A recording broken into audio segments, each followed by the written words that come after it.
லூக்கா அதிகாரம் 7.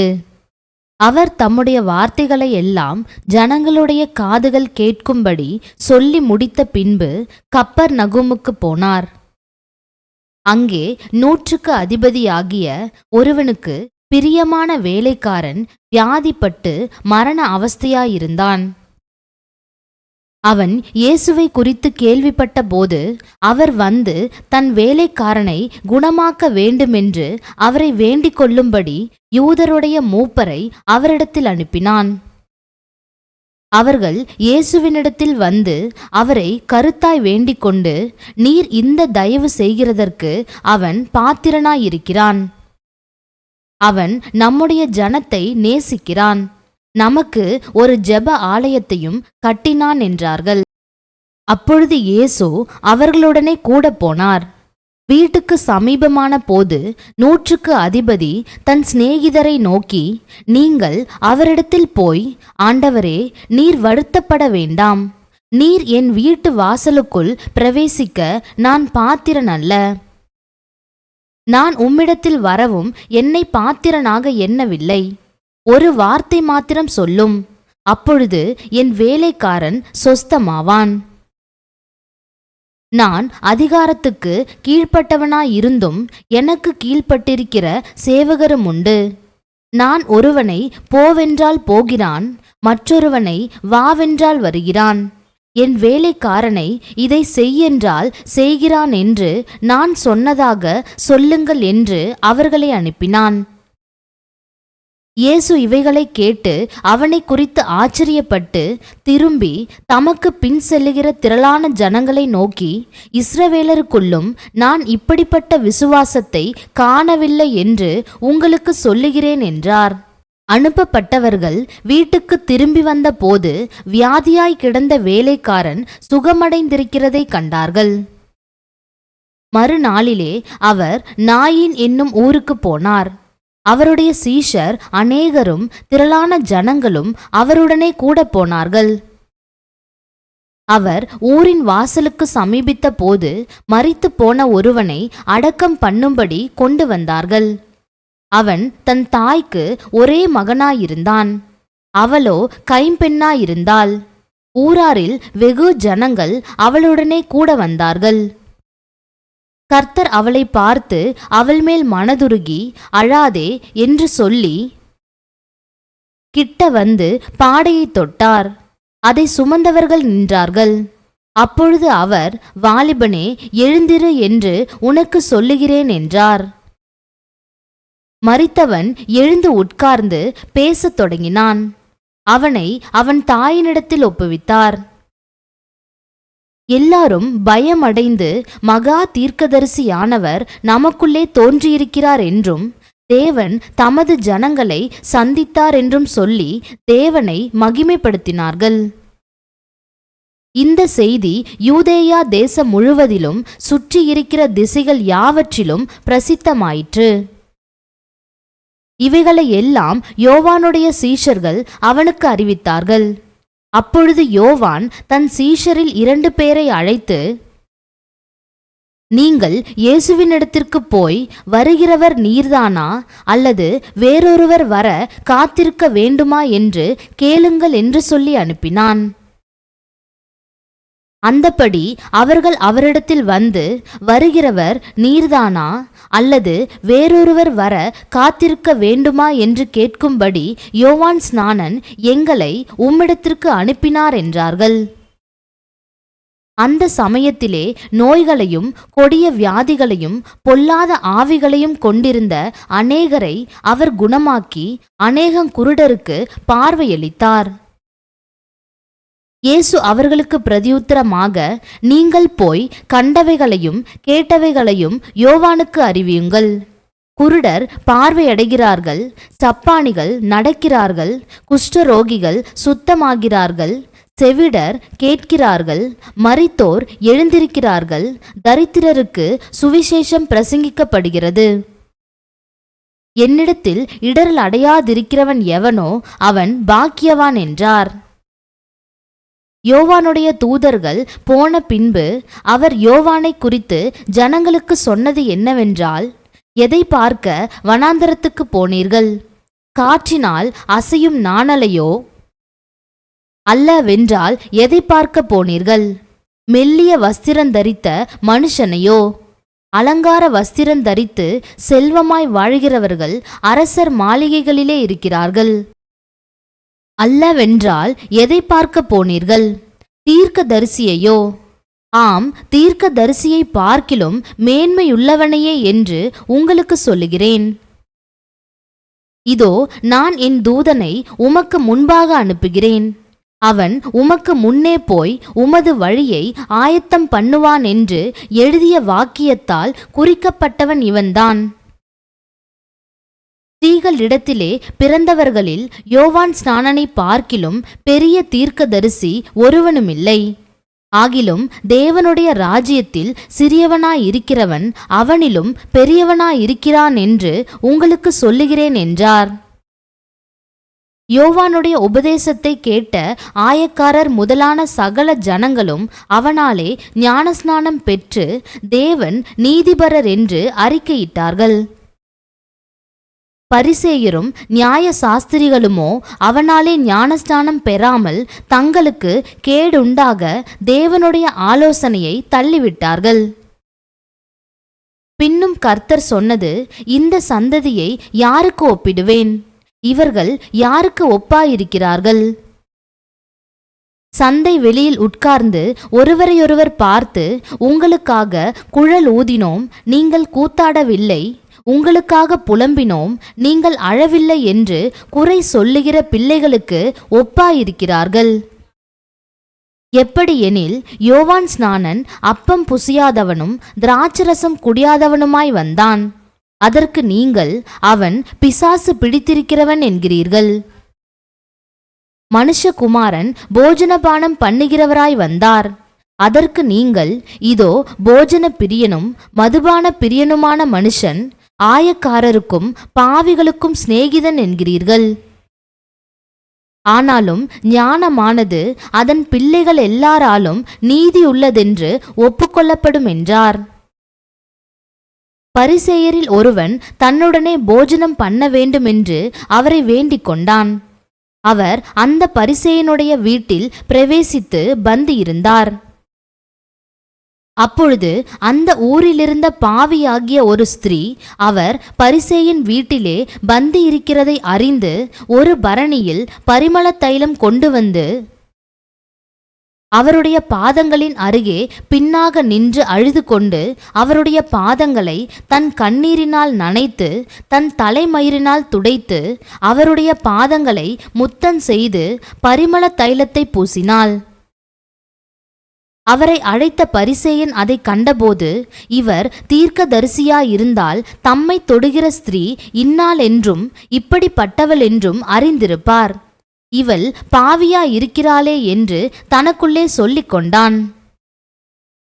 இயேசு அவனை நோக்கி, சீமோனே, உனக்கு நான் ஒரு காரியம் சொல்ல வேண்டும் என்றார். அதற்கு அவன், போதகரே, சொல்லும் என்றான். அப்பொழுது அவர், ஒருவனிடத்தில் 2 பேர் கடன்பட்டிருந்தார்கள். ஒருவன் 500 வெள்ளிக்காசும் மற்றவன் 50 வெள்ளிக்காசும் கொடுக்க வேண்டியதாயிருந்தது. கொடுக்க அவர்களுக்கு நிர்வாகமில்லாத போது இருவருக்கும் கடனை மன்னித்து விட்டான். இப்படி இருக்க அவர்களில் எவன் அவனிடத்தில் அதிக அன்பாயிருப்பான்? அதை சொல் என்றார். சீமோன் பிரதியுத்தரமாக, எவனுக்கு அதிகமாய் மன்னித்து விட்டானோ அவனே அதிக அன்பாயிருப்பான் என்று நினைக்கிறேன் என்றான். அதற்கு அவர், சரியாய் நிதானித்தாய் என்று சொல்லி ஸ்திரீயினிடமாய் திரும்பி சீமோனை நோக்கி, இந்த ஸ்திரீயை பார்க்கிறாயே, நான் உன் வீட்டில் பிரவேசித்தேன், நீ என் கால்களுக்கு தண்ணீர் தரவில்லை. இவளோ கண்ணீரினால் என் கால்களை நனைத்து தன் தலைமயிரினால் அவைகளை துடைத்தாள். நீ என்னை முத்தம் செய்யவில்லை. இவளோ நான் உட்பிரவேசித்தது முதல் என் பாதங்களை ஓயாமல் முத்தம் செய்தாள். நீ என் தலையில் எண்ணெய் பூசவில்லை. இவளோ என் பாதங்களில் பரிமள தைலம் பூசினாள்.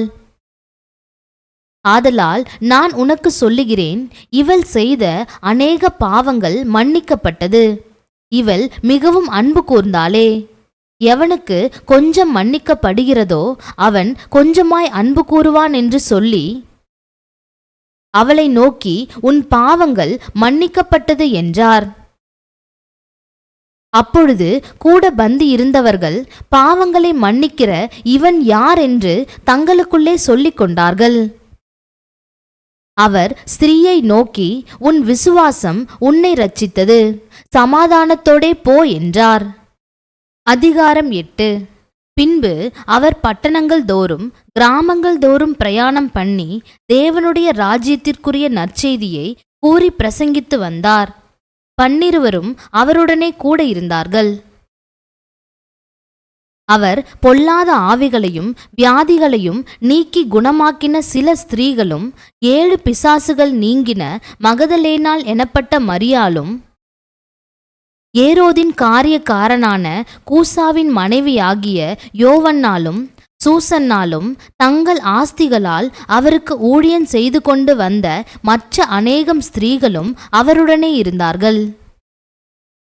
சகல பட்டணங்களிலும் இருந்து திரளான ஜனங்கள் அவரிடத்தில் வந்து கூடின போது அவர் உவமையாக சொன்னது, விதைக்கிறவன் ஒருவன் விதையை விதைக்க புறப்பட்டான்.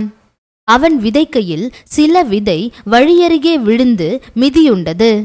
ஆகாயத்து பறவைகள் வந்து அதை பட்சித்து போட்டது. சில விதை கற்பாறையின் மேல் விழுந்தது.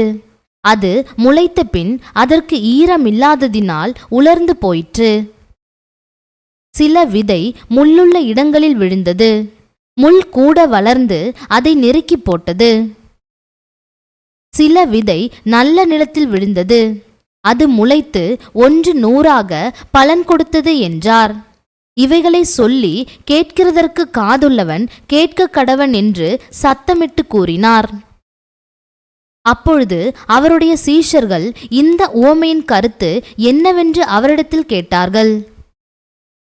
அதற்கு அவர், தேவனுடைய ராஜ்யத்தின் இரகசியங்களை அறியும்படி உங்களுக்கு அருளப்பட்டது. மற்றவர்களுக்கோ அவர்கள் கண்டும் காணாதவர்களாகவும் கேட்டும் உணராதவர்களாகவும் இருக்கத்தக்கதாக அவைகள் உவமைகளாக சொல்லப்படுகிறது. அந்த உவமையின் கருத்தாவது, விதை தேவனுடைய வசனம். வழியருகே விதைக்கப்பட்டவர்கள் வசனத்தை கேட்கிறவர்களாயிருக்கிறார்கள். அவர்கள் விசுவாசித்து இரட்சிக்கப்படாதபடிக்கு பிசாசானவன் வந்து அவ்வசனத்தை அவர்கள் இருதயத்திலிருந்து எடுத்து போடுகிறான். கற்பாறையின் மேல் விதைக்கப்பட்டவர்கள் கேட்கும்போது சந்தோஷத்துடனே வசனத்தை ஏற்றுக்கொள்ளுகிறார்கள். ஆயினும் தங்களுக்குள்ளே வேர் கொள்ளாதபடியினாலே கொஞ்ச காலம் மாத்திரம் விசுவாசித்து சோதனை காலத்தில் பின்வாங்கி போகிறார்கள். முள்ளுள்ள இடங்களில் விதைக்கப்பட்டவர்கள் வசனத்தை கேட்கிறவர்களாயிருக்கிறார்கள். கேட்ட உடனே போய் பிரபஞ்சத்திற்குரிய கவலைகளினாலும் ஐஸ்வர்யத்தினாலும் சிற்றின்பங்களினாலும் நெருக்கப்பட்டு பலன் கொடாதிருக்கிறார்கள். நல்ல நிலத்தில் விதைக்கப்பட்டவர்கள் வசனத்தை கேட்டு அதை உண்மையும் நன்மையுமான இருதயத்திலே காத்து பொறுமையுடனே பலன் கொடுக்கிறவர்களாயிருக்கிறார்கள். ஒருவனும் விளக்கை கொளுத்தி அதை ஒரு பாத்திரத்தினாலே மூடவும் மாட்டான், கட்டிலின் கீழே வைக்கவும் மாட்டான். உள்ளே பிரவேசிக்கிறவர்கள் அதன் வெளிச்சத்தை காணும்படிக்கு அதை விளக்கு தண்டின் மேல் வைப்பான். வெளியரங்கமாகாத இரகசியமும் இல்லை, அறியப்பட்டு வெளிக்கு வராத மறைபொருளும் இல்லை. ஆதலால் நீங்கள் கேட்கிற விதத்தை குறித்து கவனியுங்கள்.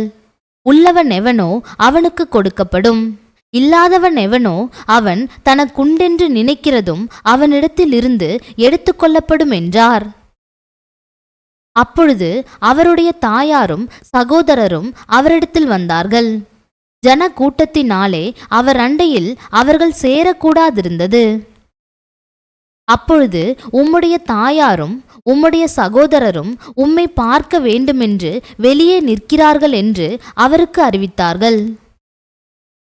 அதற்கு அவர், தேவனுடைய வசனத்தை கேட்டு அதின்படி செய்கிறவர்களே எனக்கு தாயும் எனக்கு சகோதரருமாய் இருக்கிறார்கள் என்றார். பின்பு ஒரு நாள் அவர் தமது சீஷரோடும் கூட படவில் ஏறி கடலின் அக்கறைக்கு போவோம் வாருங்கள் என்றார். அப்படியே புறப்பட்டு போனார்கள். படவு ஓடுகையில் அவர் நித்திரையாயிருந்தார். அப்பொழுது கடலிலே சுழற்காற்று உண்டானதால் அவர்கள் மோசமடையத்தக்கதாய் படவு ஜலத்தினால் நிறைந்தது. அவர்கள் அவரிடத்தில் வந்து, ஐயரே, ஐயரே, மடிந்து போகிறோம் என்று அவரை எழுப்பினார்கள். அவர் எழுந்து காற்றையும் ஜலத்தின் கொந்தளிப்பையும் அதட்டினார். உடனே அவைகள் நின்று போய் அமைதல் உண்டாயிற்று. அவர் அவர்களை நோக்கி, உங்கள் விசுவாசம் எங்கே என்றார். அவர்கள் பயந்து ஆச்சரியப்பட்டு, இவர் யாரோ காற்றுக்கும் ஜலத்துக்கும் கட்டளையிடுகிறார், அவைகளும் இவருக்கு கீழ்ப்படுகிறதே என்று ஒருவரோடொருவர் சொல்லிக் கொண்டார்கள். பின்பு கலிலேயாவுக்கு எதிரான கதரேனருடைய நாட்டில் சேர்ந்தார். அவர் கரையில் இறங்கின போது நெடுநாளாய் பிசாசுகள் பிடித்தவனும் வஸ்திரந்தறியாதவனும் வீட்டில் தங்காமல் பிரேத கல்லறைகளிலே தங்கினவனுமாயிருந்த அந்த பட்டணத்து மனுஷன் ஒருவன் அவருக்கு எதிராக வந்தான். அவன் இயேசுவை கண்டபோது கூக்குரலிட்டு அவருக்கு முன்பாக விழுந்து, இயேசுவே, உன்னதமான தேவனுடைய குமாரனே, எனக்கும் உமக்கும் என்ன? என்னை வேதனைப்படுத்தாதபடிக்கு உம்மை வேண்டிக் கொள்ளுகிறேன் என்று மகா சத்தத்தோடே சொன்னான். அந்த அசுத்த ஆவி அவனை விட்டு போகும்படி இயேசு கட்டளையிட்டபடியினாலே அப்படி சொன்னான். அந்த அசுத்த ஆவி வெகு காலமாய் அவனை பிடித்திருந்தது. அவன் சங்கிலிகளினாலும் விலங்குகளினாலும் கட்டுண்டு காவல் பண்ணப்பட்டிருந்தும் கட்டுகளை முறித்து போட்டு பிசாசினால் வனாந்தரங்களுக்கு துரத்தப்பட்டிருந்தான். இயேசு அவனை நோக்கி, உன் பேர் என்னவென்று கேட்டார். அதற்கு அவன் லேகியோன் என்றான். அநேகம் பிசாசுகள் அவனுக்குள் புகுந்திருந்தபடியால் அந்த பேரை சொன்னான். தங்களை பாதாளத்திலே போக கட்டளையிடாதபடிக்கு அவைகள் அவரை வேண்டிக் கொண்டன. அவ்விடத்தில் அநேகம் பன்றிகள் கூட்டமாய் மலையிலே மேய்ந்து கொண்டிருந்தது. அந்த பன்றிகளுக்குள் போகும்படி தங்களுக்கு உத்தரவு கொடுக்க வேண்டும் என்று அவரை வேண்டிக் கொண்டன. அவைகளுக்கு உத்தரவு கொடுத்தார். அப்படியே பிசாசுகள் அந்த மனுஷனை விட்டு நீங்கி பன்றிகளுக்குள் புகுந்தன. அப்பொழுது அந்த பன்றி கூட்டம் உயர்ந்த மேட்டிலிருந்து கடலிலே பாய்ந்து அமிழ்ந்து மாண்டது. அவைகளை மேய்த்தவர்கள் சம்பவித்ததைக் கண்டு ஓடிப்போய் பட்டணத்திலும் சுற்றுப்புறங்களிலும் அறிவித்தார்கள். அப்பொழுது சம்பவித்ததை பார்க்கும்படி ஜனங்கள் புறப்பட்டு இயேசுவினிடத்தில் வந்து, பிசாசுகள் விட்டுப்போன மனுஷன் வஸ்திரம் தரித்து இயேசுவின் பாதத்தருகே உட்கார்ந்து புத்தி தெளிந்திருக்கிறதைக் கண்டு பயந்தார்கள். பிசாசுகள் பிடித்திருந்தவன் சொஸ்தமாக்கப்பட்டதைக் கண்டவர்களும் அதை அவர்களுக்கு அறிவித்தார்கள்.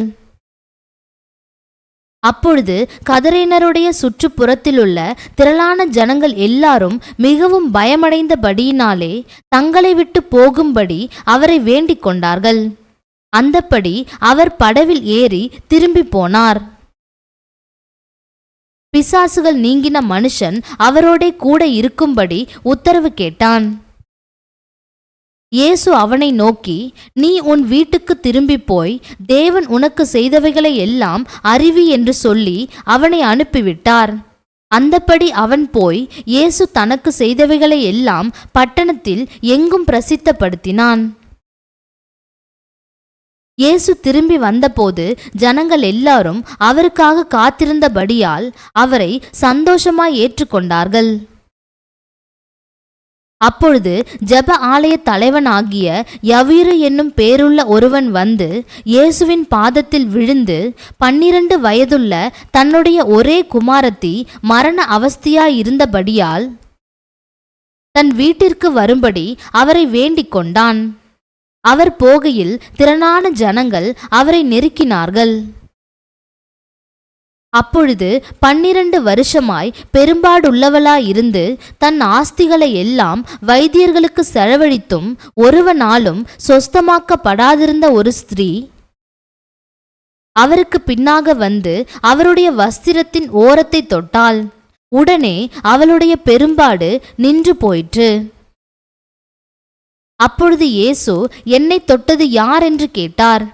எங்களுக்கு தெரியாதென்று எல்லாரும் சொன்னபோது பேதுருவும் அவனுடனே கூட இருந்தவர்களும், ஐயரே, திரளான ஜனங்கள் உம்மை சூழ்ந்து நெருக்கிக் கொண்டிருக்கிறார்களே, என்னை தொட்டது யார் என்று எப்படி கேட்கிறீர் என்றார்கள். அதற்கு இயேசு, என்னிலிருந்து வல்லமை புறப்பட்டதை அறிந்திருக்கிறேன், ஆதலால் ஒருவர் என்னை தொட்டதுண்டு என்றார்.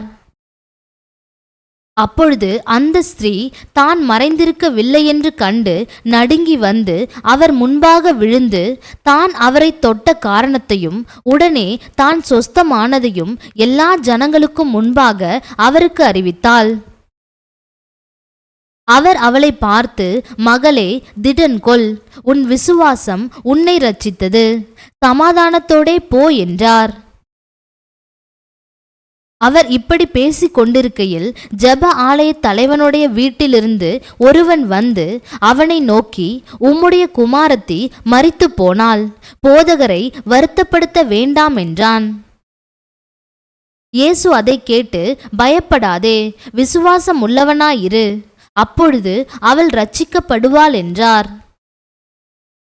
அவர் வீட்டில் வந்தபோது பேதுருவையும் யாக்கோபையும் யோவானையும் பெண்ணின் தகப்பனையும் தாயையும் தவிர வேறொருவரையும் உள்ளே வரவொட்டாமல் எல்லோரும் அழுது அவளை குறித்து துக்கம் கொண்டாடுகிறதைக் கண்டு, அழாதேயுங்கள், அவள் மரித்து போகவில்லை, நித்திரையாயிருக்கிறாள் என்றார். அவள் மரித்து போனாள் என்று அவர்கள் அறிந்ததினால் அவரை பார்த்து நகைத்தார்கள்.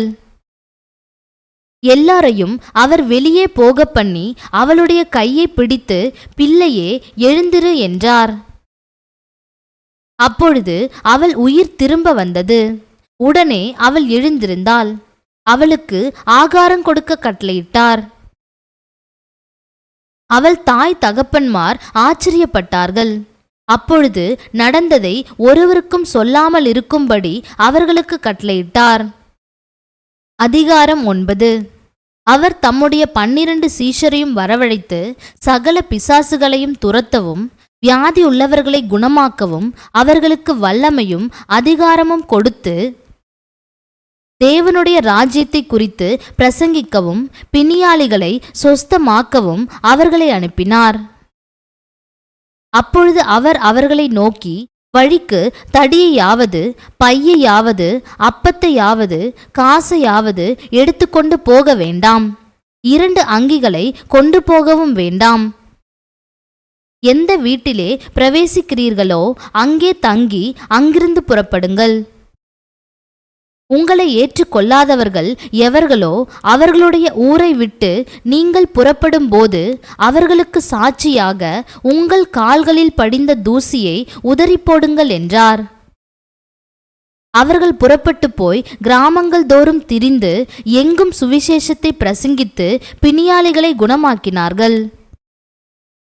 அப்பொழுது கார்பங்கு தேசாதிபதியாகிய ஏரோது அவரால் செய்யப்பட்ட யாவையும் கேள்விப்பட்டதுமன்றி சிலர் யோவான் மரித்தோரிலிருந்து எழுந்தான் என்றும் சிலர் எலியா தோன்றினான் என்றும் வேறு சிலர் பூர்வ காலத்து தீர்க்கதரிசிகளில் ஒருவன் உயிர்த்தெழுந்தான் என்றும் சொல்லிக்கொண்டபடியால் கலக்கமடைந்து, யோவானை நான் சிரச்சேதம் பண்ணினேன், இவன் இப்படிப்பட்டவைகளை செய்கிறான் என்று கேள்விப்படுகிறேனே, இவன் யார் என்று ஏரோது சொல்லி அவரை பார்க்க விரும்பினான்.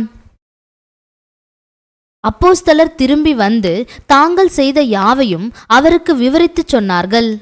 அப்பொழுது அவர் அவர்களை கூட்டிக் கொண்டு தனித்திருக்கும்படி பெத்சாயிதா என்னும் பட்டணத்தை சேர்ந்த வனாந்தரமான ஒரு இடத்துக்கு போனார். ஜனங்கள் அதை அறிந்து அவர் பின்னே போனார்கள். அவர்களை அவர் ஏற்றுக்கொண்டு தேவனுடைய ராஜ்யத்தை குறித்து அவர்களுடனே பேசி சொஸ்தமடைய வேண்டுமென்றிருந்தவர்களை சொஸ்தப்படுத்தினார். சாயங்காலம் ஆகிற போது 12 சேர்ந்து வந்து அவரை நோக்கி, நாம் இருக்கிற இடம் வனாந்திரமாயிருக்கிறது, சுற்றி இருக்கிற ஊர்களிலும் கிராமங்களிலும் ஜனங்கள் போய் தங்கி போஜன பதார்த்தங்களை சம்பாதித்து கொள்ளும்படி அவர்களை அனுப்பிவிட வேண்டும் என்றார்கள். அவர் அவர்களை நோக்கி, நீங்களே அவர்களுக்கு போஜனம் கொடுங்கள் என்றார். அதற்கு அவர்கள், எங்களிடத்தில் 5 அப்பங்களும் 2 மீன்களும் மாத்திரம் உண்டு. இந்த ஜனங்கள் எல்லாருக்கும் போஜனம் கொடுக்க வேண்டியதானால் நாங்கள் போய் வாங்கிக் கொண்டு வர வேண்டுமே என்றார்கள். ஏறக்குறைய 5000 புருஷர் இருந்தார்கள். அவர்களை பந்திக்கு 50 பேராக உட்காரும்படி சொல்லுங்கள் என்று தம்முடைய சீஷர்களுக்கு சொன்னார். அவர்கள் அந்தப்படியே எல்லாரையும் உட்காரும்படி செய்தார்கள். அப்பொழுது அவர் அந்த 5 அப்பங்களையும் அந்த 2 மீன்களையும் எடுத்து வானத்தை அண்ணாந்து பார்த்து அவைகளை ஆசீர்வதித்து பிட்டு ஜனங்கள் முன் வைக்கும்படி சீஷர்களிடத்தில் கொடுத்தார். எல்லோரும் சாப்பிட்டு திருப்தி அடைந்தார்கள். மீதியான துணிக்கைகள் 12 கூடை நிறைய எடுக்கப்பட்டது. பின்பு அவர் தமது சீஷரோடே கூட தனித்து ஜெபம் பண்ணி கொண்டிருக்கையில் அவர்களை நோக்கி, ஜனங்கள் என்னை யார் என்று சொல்லுகிறார்கள் என்று கேட்டார். அதற்கு அவர்கள், சிலர் உம்மை யோவான் ஸ்நானன் என்றும், சிலர் எலியா என்றும், வேறு சிலர் பூர்வ காலத்து தீர்க்க தரிசிகளில் ஒருவர் உயிர்த்தெழுந்தார் என்றும் சொல்லுகிறார்கள் என்றார்கள்.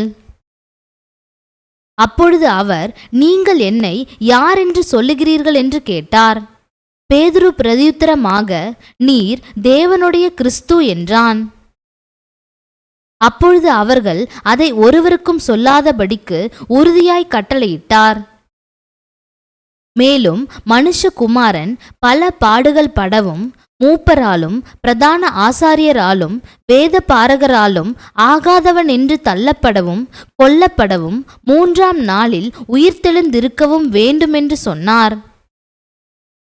பின்பு அவர் எல்லாரையும் நோக்கி, ஒருவன் என் பின்னே வர விரும்பினால் அவன் தன்னைத்தான் வெறுத்து தன் சிலுவையை அனுதினமும் எடுத்துக்கொண்டு என்னை பின்பற்ற கடவன்.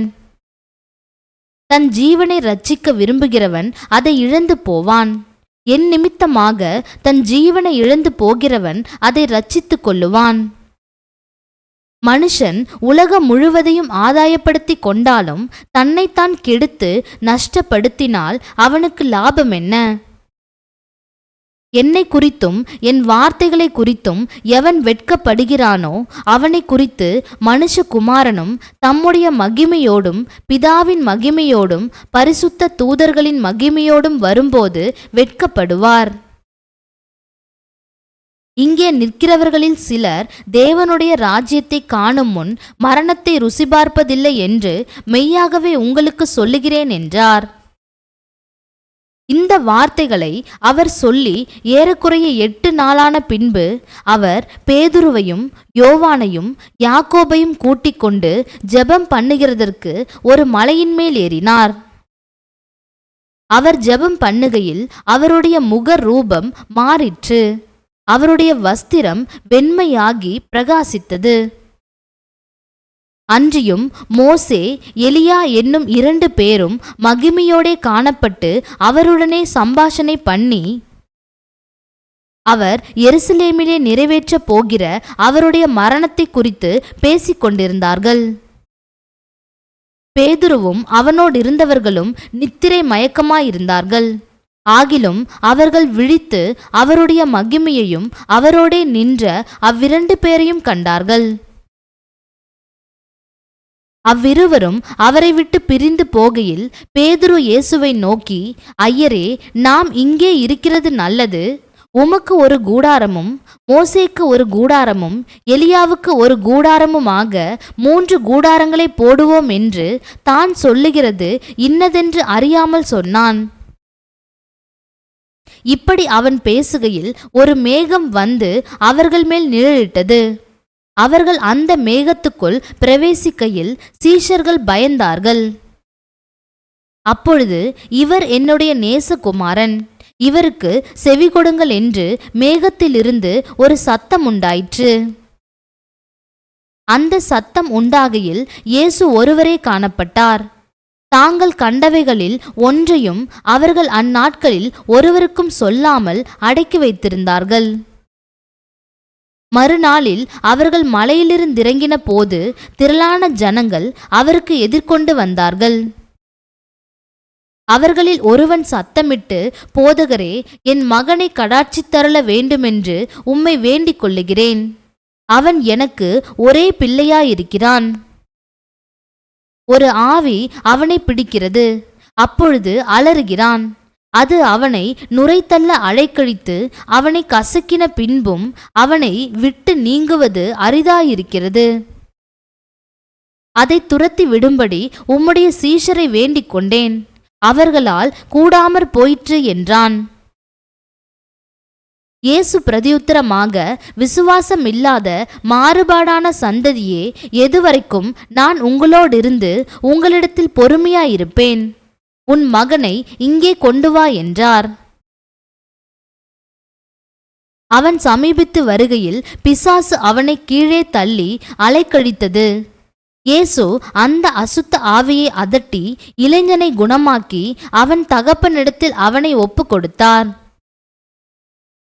அப்பொழுது எல்லாரும் தேவனுடைய மகத்துவத்தை குறித்து பிரமித்தார்கள். இயேசு செய்த யாவையும் குறித்து அனைவரும் ஆச்சரியப்படுகையில் அவர் தம்முடைய சீஷர்களை நோக்கி, நீங்கள் இந்த வார்த்தைகளை கவனமாய் கேளுங்கள். மனுஷகுமாரன் மனுஷர் கைகளில் ஒப்புக்கொடுக்கப்பட போகிறார் என்றார். அவர்கள் அந்த வார்த்தையின் கருத்தை அறிந்து கொள்ளவில்லை. அது அவர்களுக்கு தோன்றாமல் மறைபொருளாயிருந்தது. அந்த வார்த்தையை குறித்து அவரிடத்தில் விசாரிக்கவும் பயந்தார்கள். பின்பு தங்களில் எவன் பெரியவனாயிருப்பான் என்கிற வாக்குவாதம் அவர்களுக்குள் உண்டாயிற்று. இயேசு அவர்கள் இருதயத்தின் யோசனையை அறிந்து ஒரு சிறு பிள்ளையை எடுத்து அதை தமதருகே நிறுத்தி அவர்களை நோக்கி, இந்த சிறு பிள்ளையை என் நாமத்தின் நிமித்தம் ஏற்றுக்கொள்ளுகிறவன் என்னை ஏற்றுக்கொள்ளுகிறான், என்னை ஏற்றுக்கொள்ளுகிறவன் என்னை அனுப்பினவரை ஏற்றுக்கொள்ளுகிறான்.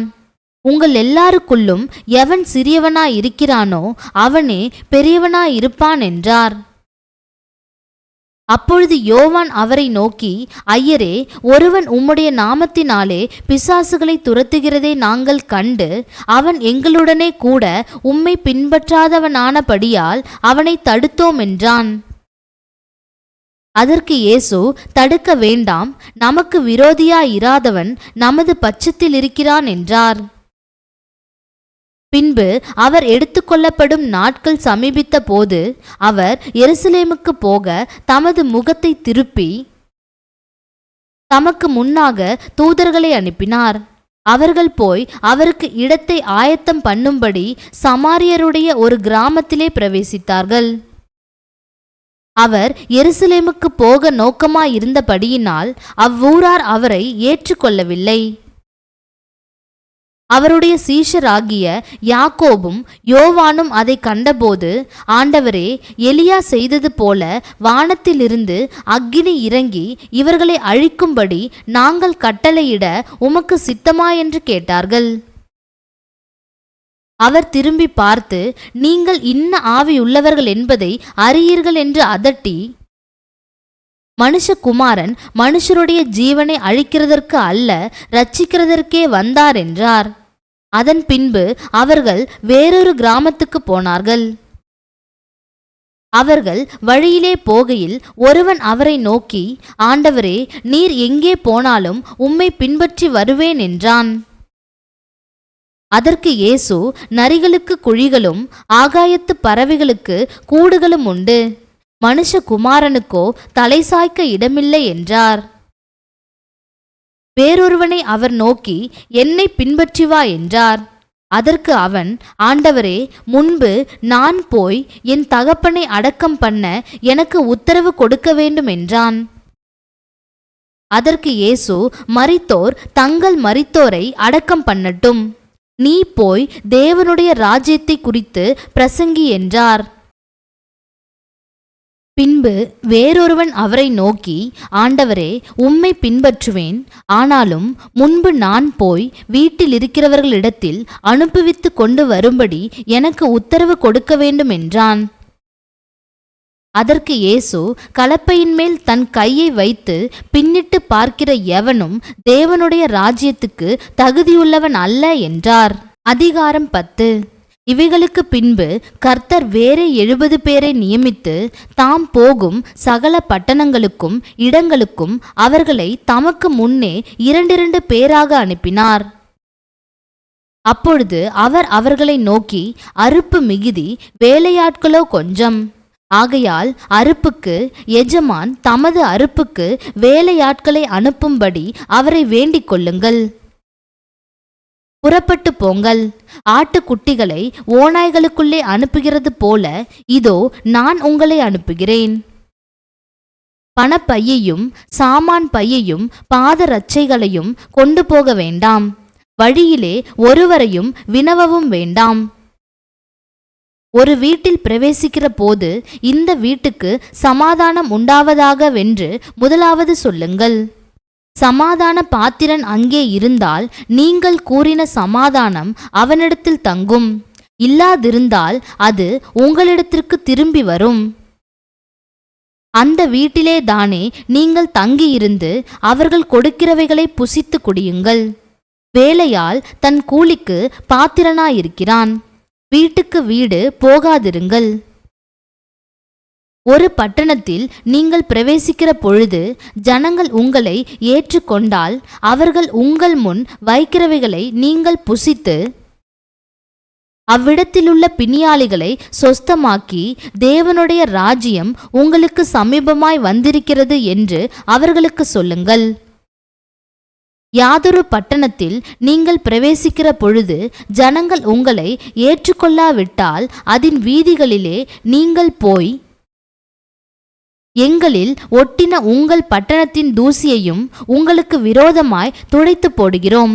ஆயினும் தேவனுடைய ராஜ்யம் உங்களுக்கு சமீபமாய் வந்திருக்கிறதென்பதை அறிந்து கொள்வீர்களாக என்று சொல்லுங்கள். அந்த பட்டணத்திற்கு நேரிடுவதை பார்க்கிலும் அந்த நாளிலே சோதோம் நாட்டிற்கு நேரிடுவது லகுவாயிருக்கும் என்று உங்களுக்கு சொல்லுகிறேன். கோராசின் பட்டணமே உனக்கு ஐயோ! பெத்சாயிதா பட்டணமே உனக்கு ஐயோ! உங்களில் செய்யப்பட்ட பலத்த செய்கைகள் தீருவிலும் சீதோனிலும் செய்யப்பட்டிருந்ததானால் அப்பொழுதே ரட்டுடுத்தி சாம்பலில் உட்கார்ந்து மனந்திரும்பி இருப்பார்கள். நியாயத்தீர்ப்பு நாளில் உங்களுக்கு நேரிடுவதை பார்க்கிலும் தீருவுக்கும் சீதோனுக்கும் நேரிடுவது லகுவாயிருக்கும். வானபரியந்தம் உயர்த்தப்பட்ட கப்பர் நகுமே, நீ பாதாள பரியந்தம் தாழ்த்தப்படுவாய் என்று சொல்லி சீஷரை நோக்கி, உங்களுக்கு செவி கொடுக்கிறவன் எனக்கு செவி கொடுக்கிறான். உங்களை அசட்டை பண்ணுகிறவன் என்னை அசட்டை பண்ணுகிறான். என்னை அசட்டை பண்ணுகிறவன் என்னை அனுப்பினவரை அசட்டை பண்ணுகிறான் என்றார். பின்பு அந்த 70 பேரும் சந்தோஷத்தோடே திரும்பி வந்து, ஆண்டவரே, உம்முடைய நாமத்தினாலே பிசாசுகளும் எங்களுக்கு கீழ்ப்படுகிறது என்றார்கள். அவர்களை அவர் நோக்கி, சாத்தான் மின்னலைப் போல வானத்திலிருந்து விழுகிறதைக் கண்டேன். இதோ சர்ப்பங்களையும் தேள்களையும் மிதிக்கவும் சத்ருவினுடைய சகல வல்லமையையும் மேற்கொள்ளவும் உங்களுக்கு அதிகாரம் கொடுக்கிறேன். ஒன்றும் உங்களை சேதப்படுத்த மாட்டாது. ஆகிலும் ஆவிகள் உங்களுக்கு கீழ்ப்படுகிறதற்காக நீங்கள் சந்தோஷப்படாமல் உங்கள் நாமங்கள் பரலோகத்தில் எழுதியிருக்கிறதற்காக சந்தோஷப்படுங்கள் என்றார். அந்த வேளையில் இயேசு ஆவியிலே களிகூர்ந்து, பிதாவே, வானத்துக்கும் பூமிக்கும் ஆண்டவரே, இவைகளை நீர் ஞானிகளுக்கும் கல்விமான்களுக்கும் மறைத்து பாலகருக்கு வெளிப்படுத்தினபடியால் உம்மை ஸ்தோத்திரிக்கிறேன். ஆம் பிதாவே, இப்படி செய்வது உம்முடைய திருவுளத்துக்கு பிரியமாயிருந்தது. சகலமும் என் பிதாவினால் எனக்கு ஒப்புக்கொடுக்கப்பட்டிருக்கிறது. பிதா தவிர வேறொருவனும் குமாரன் இன்னாரென்று அறியான். குமாரனும் குமாரன் அவரை எவனுக்கு வெளிப்படுத்த சித்தமாயிருக்கிறாரோ அவனும் தவிர வேறொருவனும் பிதா இன்னாரென்று அறியான் என்றார். அநேக தீர்க்கதரிசிகளும் ராஜாக்களும் நீங்கள் காண்கிறவைகளை காணவும் நீங்கள் கேட்கிறவைகளை கேட்கவும் விரும்பியும் காணாமலும் கேளாமலும் போனார்கள் என்று உங்களுக்கு சொல்லுகிறேன் என்றார். அப்பொழுது நியாயசாஸ்திரி ஒருவன் எழுந்திருந்து அவரை சோதிக்கும்படி, போதகரே, நித்திய ஜீவனை சுதந்தரித்துக் கொள்ளும்படிக்கு நான் என்ன செய்ய வேண்டும் என்று கேட்டான். அதற்கு அவர், நியாயப்பிரமாணத்தில் என்ன எழுதியிருக்கிறது? நீ வாசித்திருக்கிறது என்ன என்றார். அவன் பிரதியுத்தரமாக, உன் தேவனாகிய கர்த்தரிடத்தில் உன் முழு இருதயத்தோடும் உன் முழு ஆத்மாவோடும் உன் முழு பலத்தோடும் உன் முழு சிந்தையோடும் அன்பு கூர்ந்து உன்னிடத்தில் அன்பு கூறுவது போல பிறனிடத்திலும் அன்பு கூறுவாயாக என்று எழுதியிருக்கிறது என்றான். அவர் அவனை நோக்கி, நிதானமாய் உத்தரவு சொன்னாய், அப்படியே செய், அப்பொழுது பிழைப்பாய் என்றார். அவன் தன்னை நீதிமான் என்று காண்பிக்க மனதாய் இயேசுவை நோக்கி, எனக்கு பிறன் யார் என்று கேட்டான். இயேசு பிரதியுத்தரமாக, ஒரு மனுஷன் எருசலேமிலிருந்து எரிகோவுக்கு போகையில் கள்ளர் கையில் அகப்பட்டான். அவர்கள் அவன் வஸ்திரங்களை உரிந்து கொண்டு அவனை காயப்படுத்தி குற்றுயிராக விட்டு போனார்கள். அப்பொழுது தற்செயலாய் ஒரு ஆசாரியன் அந்த வழியே வந்து அவனை கண்டு பக்கமாய் விலகி போனான். அந்தபடியே ஒரு லேவியனும் அந்த இடத்துக்கு வந்து அவனை கண்டு பக்கமாய் விலகி போனான். பின்பு சமாரியன் ஒருவன் பிரயாணமாய் வருகையில் அவனை கண்டு மனதுருகி கிட்ட வந்து அவனுடைய காயங்களில் எண்ணெயும் திராட்சரசமும் வார்த்து காயங்களை கட்டி அவனை தன் சுய வாகனத்தின் மேல் ஏற்றி சத்திரத்துக்கு கொண்டு போய் அவனை பராமரித்தான். மறுநாளிலே தான் புறப்படும் போது 2 பணத்தை எடுத்து சத்திரத்தான் கையில் கொடுத்து, நீ இவனை விசாரித்துக்கொள், அதிகமாய் ஏதாகிலும் இவனுக்காக செலவழித்தால் நான் திரும்பி வரும்போது அதை உனக்கு தருவேன் என்றான். இப்படி இருக்க கள்ளர் கையில் அகப்பட்டவனுக்கு இந்த 3 பேரில் எவன் பிறனாயிருந்தான்? உனக்கு எப்படி தோன்றுகிறது என்றார். அதற்கு அவன், அவனுக்கு இரக்கஞ்செய்தவனே என்றான். அப்பொழுது இயேசு அவனை நோக்கி, நீயும் போய் அந்தப்படியே செய் என்றார்.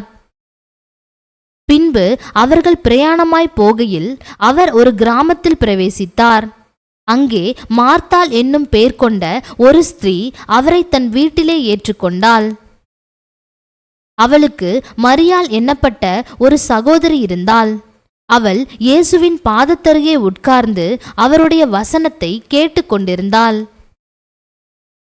மார்த்தாளோ பற்பல வேலைகளை செய்வதில் மிகவும் வருத்தமடைந்து அவரிடத்தில் வந்து, ஆண்டவரே, நான் தனியே வேலை செய்யும்படி என் சகோதரி என்னை விட்டு வந்திருக்கிறதை குறித்து உமக்கு கவலை இல்லையா? எனக்கு உதவி செய்யும்படி அவளுக்கு சொல்லும் என்றாள். இயேசு அவளுக்கு பிரதியுத்தரமாக, மார்த்தாளே, மார்த்தாளே, நீ அநேக காரியங்களை குறித்து கவலைப்பட்டு கலங்குகிறாய். தேவையானது ஒன்றே. மரியாள் தன்னை விட்டெடுபடாத நல்ல பங்கை தெரிந்து கொண்டாள் என்றார்.